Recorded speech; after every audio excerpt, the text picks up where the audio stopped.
Okay guys, this is Cruiser again. What I wanted to say about, some people say don't remove the upper oil pan because most likely all the parts ended up in the pump, or they just fell out. There's a hole in the back here and they can just fall straight down into the oil pan. But I was just looking at the motor before I start. I really want to spin this around now that I got the girdle off, but if you look in here, I'm going to try to figure out how to get these. There's two pieces of guides right stuck to the side of the block right under the oil pump. So I'm going to try to get those out. I'm going to spin the motor clockwise so they tend to go towards the filter. But there could be others stuck in the bottom of the pistons and stuff because we flipped the motor over.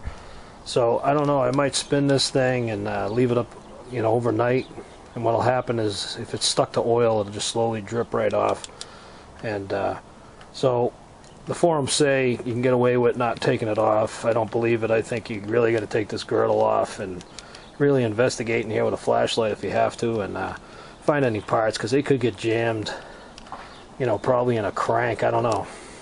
I don't think they're supposed to be in here bouncing around, or they could clog your oil pump, and that's it, But alright, just to let you know, it was just a tip of the day. Cruiser Roy out of here.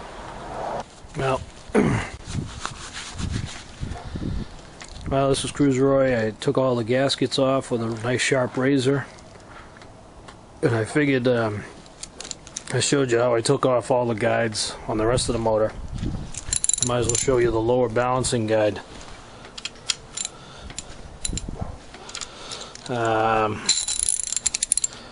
Looks to be an E11.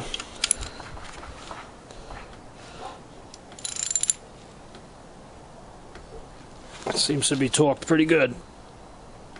There we go. So there's a good torque number on those. I'll have to get all the specifications before I put it back together, but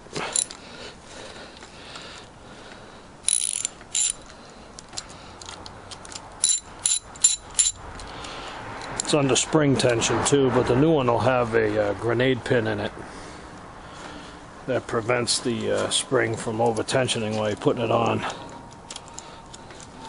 But this is the reason why I had to go through all that work and take off the they call it the upper oil pan, ladder, girdle, and as many words I've heard on the net. But that's why I had to do that. And this looks like the bolts to the cap and bearing and everything that holds everything together, so I would kind of be careful on knocking this cap off. I do have the chain for the balancer, but it's a lot more work getting to it, and it doesn't look bad. I was just more concerned that this was broken. I mean, it is worn, but some people have done it without taking the girdle off by pulling the keyway, removing the chain, and this piece just slides off, and then you put the new one and you just put it back in, but I couldn't get the keyway off, so I had to go this route. But it is worn anyways. You can see the marks in it, so now it'll be replaced, but it wasn't broken, which is a good thing. But that's what I had to get off, take the whole girdle off just to get this piece. And like I said, maybe tomorrow I'll be putting this thing back together. Alright, Cruiser Roy out of here again. Okay guys, I know you're going to hate me, but I'm not going to do this for the second time and take chances in the cold. But the head is on, didn't take it off, but I did get it in. I got it out, but it was real tricky getting it back in. And the one thing I didn't do was loosen the jack shaft to pull it out. It seemed to come out, so it's like there's this perfect spot where the sprocket and chain, you have to do the sprocket and chain on the bottom at least first, get it down there, and then you can feed the cassette through, and then put the upper sprocket and the bolt. And remember, this is the not the righty-tighty, but the lefty-tighty. This is your reverse thread bolt here.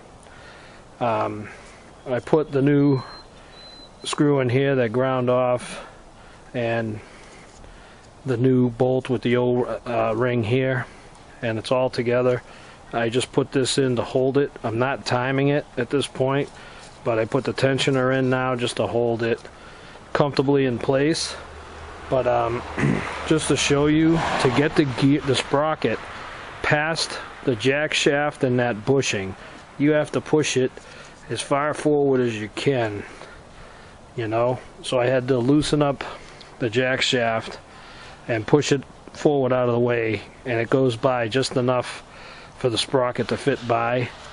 And then later on I'm going to push it back in its place, and it'll be in the correct position when I put the front plate on. But it does go in there just to show you. I just don't want to take it out and do it again just to show you. I should have left the camera running, but it does go in there.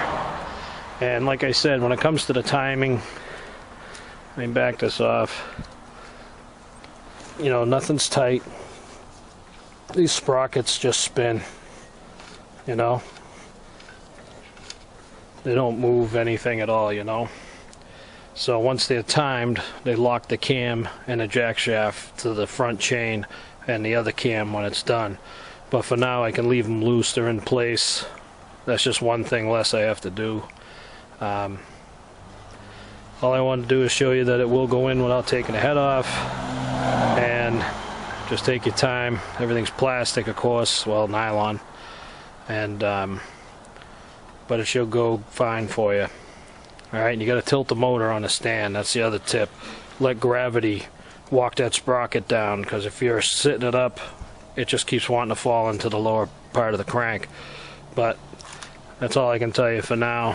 And I don't know if I'm done yet for the day, but I'll film something else if I'm not. Okay, again, we're trying to get the chain in without taking the heads off. It's going to be a secret. I'm not going to tell you.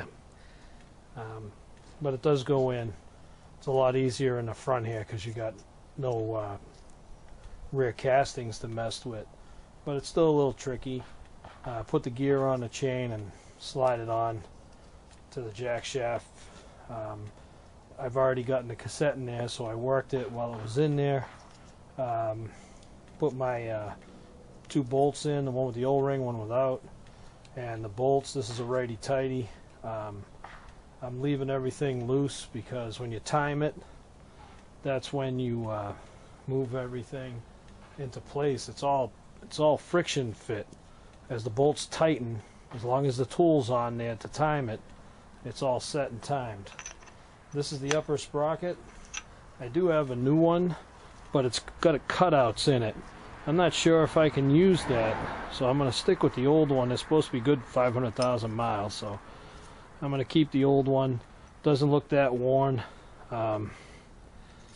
so I'm going to keep it and use it because I'm afraid to use the one that's got a notch. It's like the jack shaft on certain 4.0s are notched. So I'm not going to use that one.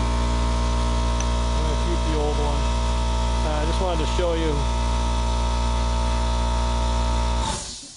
to show you on the bottom gear. It's the only one with a keyway in the whole set, and it also has a chamfer.